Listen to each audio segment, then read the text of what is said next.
আমি আপনার 5 লাখ না 7 লাখ টাকা দিব। এই বিষয়টা কোর্টের বাইরে ফয়সালা করার ব্যবস্থা করেন। যদি কিছু থাকে ওটা দিয়ে আমার মাইরা ফেলান, মাইরা আমার কবর দিয়ে দেন। শেষ পর্যন্ত জামাল কি পারবে তার সৎ ভাই নোমানকে বাঁচাতে?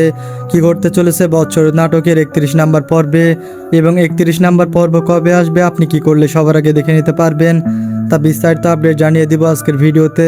তাই আজকের ভিডিওটি ধৈর্য ধরে সম্পূর্ণ দেখতে থাকুন। আগামী 31 নাম্বার পর্বের শুরুতে এবার আপনারা দেখতে পারবেন বাজারের সকল যে লোকগুলো মামলা করেছিল নোমানের নামে, আর তাদের মধ্যে যে হেড মানে যে কেসটা করিয়েছে, আর তাকে কিন্তু এবার জামাল সে এবার 7 লক্ষ টাকা দিতে চায় যেন কেসটা তুলে নেয়। আর কেসটা যদি না তুলে নেয় তাহলে কিন্তু জামালের সৎ ভাই নোমানকে পুলিশ ধরে নিয়ে যাবে, এবং নোমানকে যদি ধরে নিয়ে যায় তাহলে কিন্তু অনেক বছরের সাজা দেওয়া হবে নোমানকে। আর এই জন্য জামাল সে কিন্তু ভাই হয়ে তার ভাইয়ের উপকার করার জন্যই এবার গ্রামবাসী সকলের কাছে এবার বলবে যে আমরা মামলাটা তুলে নিব, আর এখানে যত টাকা খরচ হবে আমি সকল টাকা এবার বহন করব।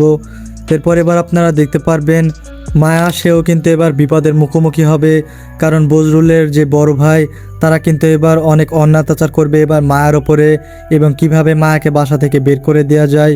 আর সেই ফোন দিয়ে এবার আটবে এবার বজরুলের বড় ভাই এবং তার ভাবি, তো তারা দুইজন মিলে ষড়যন্ত্র করবে কিভাবে মায়াকে বাসা থেকে বের করা যায়। অন্যদিকে আপনারা আরও দেখতে পারবেন এবার নতুন করে এবার ষড়যন্ত্র করা শুরু করবে এবার জামালের সৎমা। অন্যদিকে আপনারা আরও দেখতে পারবেন এবার পুলিশ কিন্তু গ্রেপ্তার করার জন্য চলে যাবে এবার নোমানকে ধরার জন্য, এবং সেইখানে কিন্তু অনেক দলবল নিয়ে যাবে এবার নোমানকে ধরার জন্য। আর সেইখানে কিন্তু নোমান সে ভয় পেয়ে পালিয়ে যাবে। তো শেষ পর্যন্ত জামাল কি পারবে এই বিপদের হাত থেকে নোমানকে ফিরিয়ে আনতে, তা জানতে পারবেন বৎসর নাটকের 31 নাম্বার পর্বে। তো 31 নাম্বার পর্বটি কবে আসবে সেটা এখনই জানিয়ে দিব। তার আগে যারা এই চ্যানেলে নতুন দর্শক হয়ে আছেন তারা অবশ্যই চ্যানেলকে সাবস্ক্রাইব করে আমাদের সাথেই থাকুন।